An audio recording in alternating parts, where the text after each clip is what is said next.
Chancellor Malloy, thanks so much for joining us. First, so many people right now are saying they're at a loss for words, but I know you in your role as governor just 10 years ago in Connecticut experienced something just like this in Newtown. How do you put this into words at this point that this has happened again?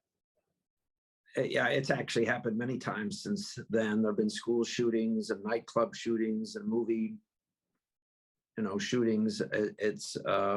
We are unfortunately a violent set of people, and we also don't necessarily learn from lessons that were taught previously. I got to know a lot of the families that were impacted at Sandy Hook, and quite frankly, my thoughts went directly to them. How painful this is for every American, and then how much more painful it is for someone who had a similar experience. A lot of people are asking now, what can we do?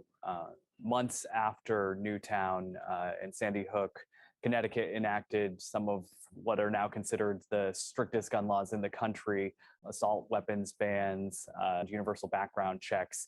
Do you feel like more states, including Texas and Maine, need to make sure they're passing those kinds of legislation now?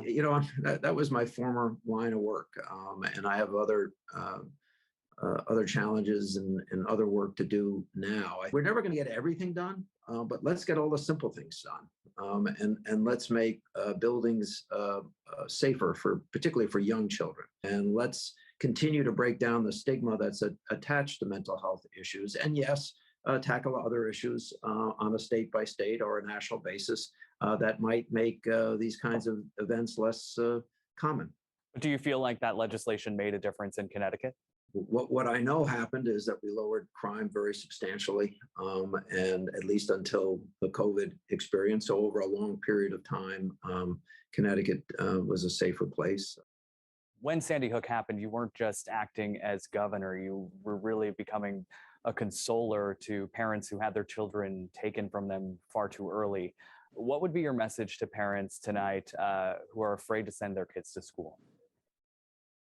You have a right to be concerned, and you have a right to demand that the buildings that your children attend for school are made safer.